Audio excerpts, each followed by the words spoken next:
दोस्तों exercise 1.26 class maths जो question number 7 आहे। Choose appropriate symbol to indicate relation between sets. यानी ॿिनि सेटनि जे विच में जेको रिलेशन आहे उहो असां सिंबल जे ज़रिए ज़ाहिर कंदासीं त उनजे विच में जेको आहे सो कहिड़ो रिलेशन आहे या उनजो तालुक़ु कहिड़ो आहे पाण में। हाणे सिंबल्स जेके आहिनि उहे आहिनि बराबरि, मात्र सेट आहे, ठीकु, ऐं मात्र सेट न आहे, ॿियो सग सेट, इक्विवेलेंट सेट ऐं वाजिब मात्र सेट। ठीकु आहे। हाणे पहिरियों क्वेश्चन जेको आहे उनजा मेंबर 10, 20, 30 ऐं जेको ॿियो सेट आहे उनजा मेंबर आहिनि 5, 10, 15, 20, 25, 30। दोस्तों हाणे जेके पहिरें सेट जा जेके मेंबर आहिनि उहे सभु ॿिए सेट में मौजूदु आहिनि, माना इहे चवंदासीं मात्र सेट आहे। हाणे मात्र सेट उनखे चइबो आहे जो हिकु सेट जा मेंबर सभु जेकॾहिं ॿिए में मौजूदु हूंदा त उनखे असां मात्र सेट चवंदा आहियूं। ठीकु। हाणे ॿियो जो क्वेश्चन आहे 7, 14, 21, 28, 35, 42, 49। ठीकु। हाणे इन में ख़ाल विच में वरी ॿियो सेट आहे त set of multiples of 7 less than 50, यानी 50 खां घटि वारा 7 जा ज़रबींदड़। ठीकु आहे। हाणे यानी कि खोड़ो, हाणे 7 जो खोड़ो जेकर असां हणंदासीं त उनजा जेके मेंबर बि इहे ईंदा जेका पहिरियां मेंबर जीअं 7, 14, 21, 28, 35, 42, 49, यानी 50 खां घटि वारा इहे जेके आहिनि मेंबर अची वेंदा। ठीकु आहे। पोइ हाणे ॾिसंदासीं त हाणे इहे मेंबर छा आहिनि, बराबरि आहिनि, माना हिते जेकी निशानी ईंदी बराबरि जी ईंदी। ठीकु आहे। हाणे बराबरि सेट उनखे चइबो आहे जंहिंमें जेके आहिनि एलिमेंट या मेंबर हुजनि उहे सेम हुजनि। ठीकु आहे।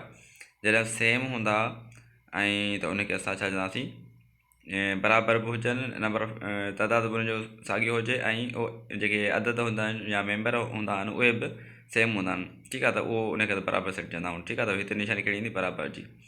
नंबर 3 ते आहे 5, 6, 8, 7, 8 ऐं डैश डैश डैश, माना इहो कंटिन्यूसली हलंदो, इहे अंग हलंदा रहंदा ऐं ख़ाल आहे वरी 7, 5, 8। ठीकु दोस्तों। हाणे असां ॾिसूं था त जेको ॿियो सेट आहे 7, 5, 8, उहे जेके मेंबर आहिनि उहे पहिरें सेट यानी 5, 6, 7, 8 में मौजूदु आहिनि। यानी कि हीअ जेको पहिरियों सेट आहे उहो ॿिए सेट जो छा सग सेट आहे। ठीकु आहे। जंहिंजा मेंबर वधीक हूंदा ऐं उहो उनजो ऐं ॿिए जा उन में मौजूदु हूंदा आहिनि त उहो उनजो सग सेट हूंदो आहे। ठीकु आहे। त हाणे हीअ थियो माना पहिरियों सेट, ॿिए जो माना ख़ाल ईंदी उहो छा ईंदी, सग सेट जी निशानी ईंदी। ऐं आई वी जेको आहे 0, पहिरियों जेको सेट आहे उन में 0 आहे ख़ाल ऐं ख़ाली सेट। ठीकु आहे। हाणे असां ॾिसूं था त पहिरें सेट 0 ऐं हुन में हाणे बराबरि बि न आहे, बराबरि जी निशानी न ईंदी ऐं मातहत बि न ईंदी, छाकाणि हुन में न आहे ऐं मातहत न आहे। त दोस्तो हाणे हिन में मातहत न आहे जी जेको आहे सो निशानी ईंदी, छाकाणि त सग सेट बि हीअ नथो थी सघे ऐं इक्विवेलेंट बि नथो थी सघे ऐं वाजिब मात्र सेट बि नथो थी, तंहिं करे हिते हीअ जेको आहे मात्र सेट न आहे, हिते निशानी ईंदी। हाणे 5 नंबर यानी VRTEA ऐं ख़ाल AET। त हाणे दोस्तो ॾिसूं था त हिन ख़ाल में कहिड़ो ईंदो। हाणे हीअ जेके मेंबर आहिनि उहे सेम आहिनि, यानी कि साॻिया आहिनि ऐं नंबर ऑफ एलिमेंट बि साॻियो आहे ऐं उहे एलिमेंट जेके आहिनि या मेंबर आहिनि उहे बि साॻिया आहिनि। त हिते छा ईंदो, बराबरि ईंदो। ठीकु आहे। तव्हां हिते बराबरि बि ॾेई सघो था ऐं जेको आहे इक्विवेलेंट जी निशानी ॾेई सघो था। ठीकु आहे। ॿई इहे सेट थी सघनि था। हाणे नंबर VI आहे हैदराबाद, कराची, सख ऐं ख़ाल set of all cities of Pakistan. हाणे ॿिए में सिंध जा जेके आहिनि शहर जेके सभु आहिनि उहो सेट आहे। जॾहिं त पहिरियों जेको आहे हैदराबाद, कराची, सखर।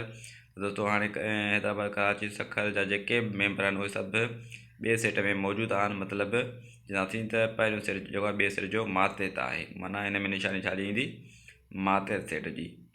ठीकु आहे। हाणे VII में आहे AEIOU ऐं डैश इन ख़ाल set of letters of English alphabets. हाणे अंग्रेज़ी अल्फ़ाबेट जे अखरनि जो सेट ऐं ॿियो AEIOU। ठीकु आहे। हाणे AEIOU ही जेके मेंबर आहिनि सभु इंग्लिश अल्फ़ाबेट में अची वञनि था, माना पहिरियों सेट जेको आहे ॿिए सेट जो छा आहे, मातहत सेट आहे। ठीकु आहे। त हिन मातहत सेट बि लिखी सघो था ऐं हिन में वाजिब मातहत सेट जी बि निशानी ॾेई सघो था। ठीकु आहे। वाजिब जेकी आख़िर में आहे। ठीकु आहे। वाजिब मातहत सेट उनखे चइबो आहे जो जॾहिं हिकिड़ो सेट ॿिए सेट जो मातहत हुजे, ठीकु आहे, पर छा हुजे, उहे इक्वल न हुजनि। ठीकु आहे। उहे इक्वल न हुजनि त पोइ चवंदासीं उनखे वाजिब मातहत set. Number V triple I में आहे 11 22 33 ऐं ख़ाल 1 2 3 डैश डैश यानी ऑल नेचुरल नंबर्स अची विया। त हाणे हीअ बि तव्हां चई सघो था त हीअ छा आहे माथे सेट आहे, छो जो 11 22 33 जेके बि आहिनि ॿिए सेट में असांखे मिलंदा। ठीकु आहे, त हाणे हीअ वाजिबु माते अदब हिनखे तव्हां चई सघो था, यानी कि प्रॉपर सबसेट। ओके।